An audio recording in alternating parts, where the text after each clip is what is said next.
Tariffs don't cause inflation, they cause success. Donald Trump has officially issued tariffs against Mexico, Canada, and China. Mr. President, is there anything China, Canada, and Mexico can do tonight to forestall your implementation of tariffs tomorrow? No. Trump is also targeting the EU, the European Union, for future tariffs across the board: copper, steel, aluminum, and pharmaceuticals. Am I going to impose tariffs on the European Union? Absolutely.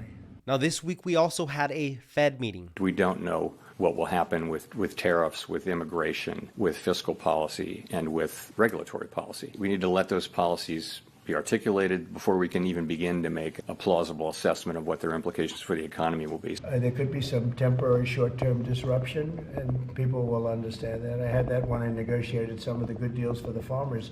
The Fed made it clear they're not making any moves anytime soon until they see more details on Trump's policies and how they might impact growth and inflation. And although we don't know exactly how this plays out, we can look to history, to 2018, to see how things actually played out. Think of it, I had almost no inflation. In this video, we're going to cover how Trump's tariff campaign in 2018 began under much different conditions versus today. So don't expect the past to repeat. Expect it to rhyme. In January of 2018, Donald Trump issued the first tariffs. 5 days later was the beginning of a 10% correction off of the fears of retaliation, a trade war. Well, the market was right to correct. It took 8 months to recover back to all-time highs, and during these 8 months, the trade war was actually heating up, along with inflation, oil prices, and the Fed was hiking interest rates. By the end of September, the market recovered, making new all-time highs until the Fed hiked one more time, dumping the market 20% in a matter of 3 months. Eventually, the Federal Reserve in December announced a pause on rate hikes. Although the trade war was still going on, the market bounced. It stopped going lower, ending the year of 2018 down -6%.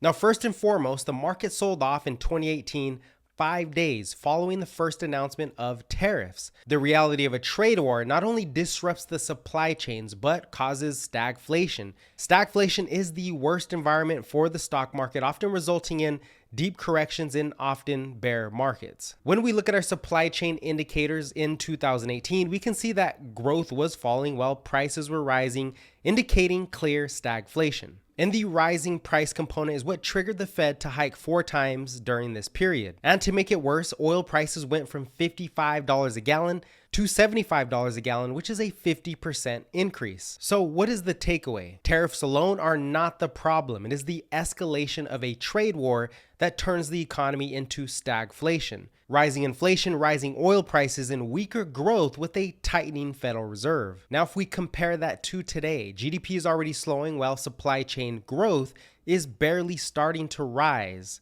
Oil prices are not rising, and the Fed is actually in a cutting cycle for good reason. Jobs growth and the employment picture is weakening. The housing market is already weak, which tells me we are on pace for growth to already slow. So the market will be focused to see if tariffs cause inflation to rise. Inflation is the key component in this equation. Now going back to 2018, the biggest red flag was the rise in oil prices because energy is the main input to economic activity. If Trump can get the oil producing countries along with the US to produce more oil, this would not be the same situation as 2018 because oil prices by the laws of supply and demand would actually go lower. This would help with inflation, which means the Fed can actually be more supportive, maybe lowering rates or keeping them paused. Deregulation in certain industries could also circumvent some of the negative effects from the tariffs. And don't forget about the Department of Government Efficiency ran by Elon Musk, which if successful means more disinflation. Now the market's going to hope there is no escalation of a trade war, but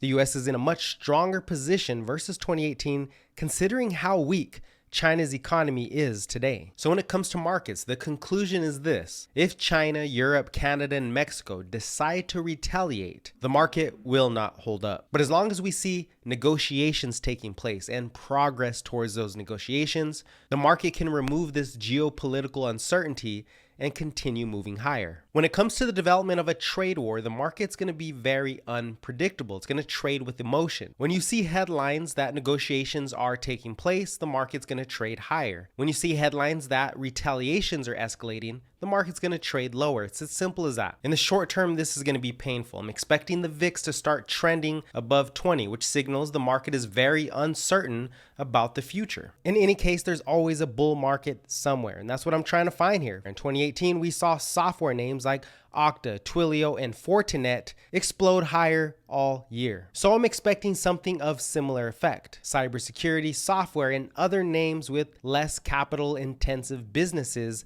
that can still grow with high relative rates. Companies with strong technicals that benefit from deregulation, tax cuts, and the strong thematic narrative, whatever it is. Until then, we're looking at a fear-driven correction. Then we'll see which names rise from the ashes, and we'll talk about that in the next video.